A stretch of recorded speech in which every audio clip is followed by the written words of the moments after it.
नीति आयोग में नरेंद्र मोदी के साथ राज्यों के मुख्यमंत्रियों की बैठक में विकास की नई रेखा खींची गई।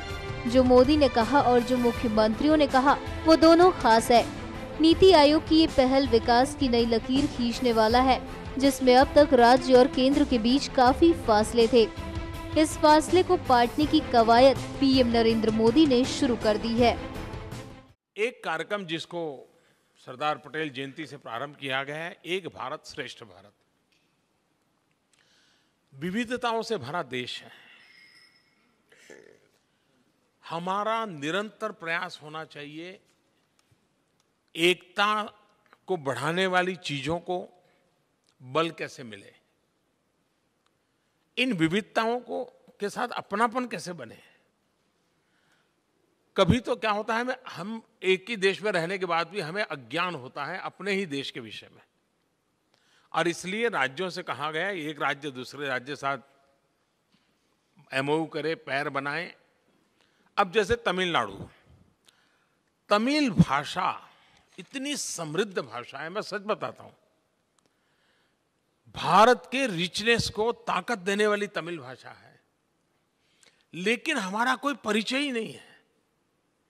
क्यों ना हमारा कोई राज्य एक साल के लिए तमिल का 8 साल का एमओयू करे, हमारे उस राज्य के बच्चे 5 तमिल गीत सीखें, 100 तमिल वाक्य देखें, उनके अल्फाबेट्स पहचानने का सीख लें, एक आध बार तमिल फिल्म फेस्टिवल उस राज्य में हो, कभी तमिल बच्चों के साथ खेलकूद का कार्यक्रम हो, इस राज्य के बच्चे तमिलनाडु में टूरिज्म के लिए जाएं। भारत के इतने राज्य हैं, एक राज्य दूसरे राज्य से, जिसको जो राज्य ठीक लगे, जैसे हरियाणा ने तेलंगाना के साथ किया है, गुजरात ने शायद छत्तीसगढ़ के साथ किया हुआ है, किसी ने बंगाल के साथ किया है, किसी ने आसाम के साथ किया है। इसको हम बल दें और भारत की ये जो रिचनेस है इसको हम नजरअंदाज न करें। एक बार उस कुछ चीजें सुनेंगे, जानेंगे तो हमें लगेगा अरे ये तो हम भी बोलते हैं लेकिन हमारी भाषा अलग है, ये हमारी बात बोलते हैं।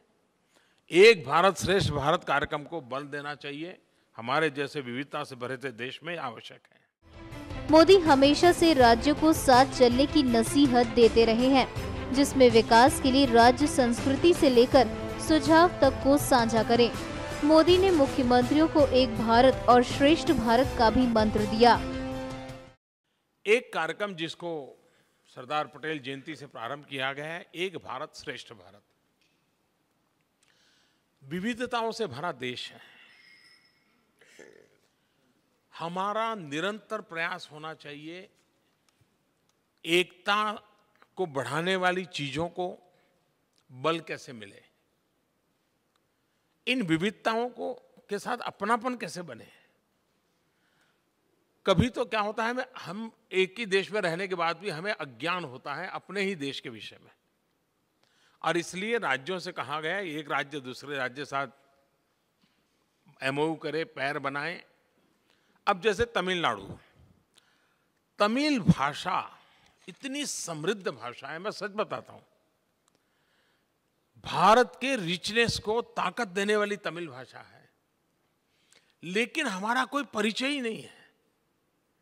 क्यों ना हमारा कोई राज्य एक साल के लिए तमिल का 8 साल का एमओयू करे, हमारे उस राज्य के बच्चे 5 तमिल गीत सीखें, 100 तमिल वाक्य देखें, उनके अल्फाबेट्स पहचानने का सीख लें, एक आध बार तमिल फिल्म फेस्टिवल उस राज्य में हो, कभी तमिल बच्चों के साथ खेलकूद का कार्यक्रम हो, इस राज्य के बच्चे तमिलनाडु में टूरिज्म के लिए जाएं। भारत के इतने राज्य हैं, एक राज्य दूसरे राज्य से, जिसको जो राज्य ठीक लगे, जैसे हरियाणा ने तेलंगाना के साथ किया है, गुजरात ने शायद छत्तीसगढ़ के साथ किया हुआ है, किसी ने बंगाल के साथ किया है, किसी ने आसाम के साथ किया है। इसको हम बल दें और भारत की ये जो रिचनेस है इसको हम नजरअंदाज न करें। एक बार कुछ चीजें सुनेंगे, जानेंगे तो हमें लगेगा अरे ये तो हम भी बोलते हैं लेकिन हमारी भाषा अलग है, ये हमारी बात बोलते हैं। एक भारत श्रेष्ठ भारत कार्यक्रम को बल देना चाहिए, हमारे जैसे विविधता से भरे देश में आवश्यक है। मोदी की मुख्यमंत्रियों को दिया ये मंत्र बताता है कि मोदी विकास की नई कहानी लिखना चाहते हैं, जिसमें राज्यों के साथ साथ केंद्र की भी भागीदारी हो और एक भारत को श्रेष्ठ भारत बनाने की पहल की जाए। NMF न्यूज की रिपोर्ट।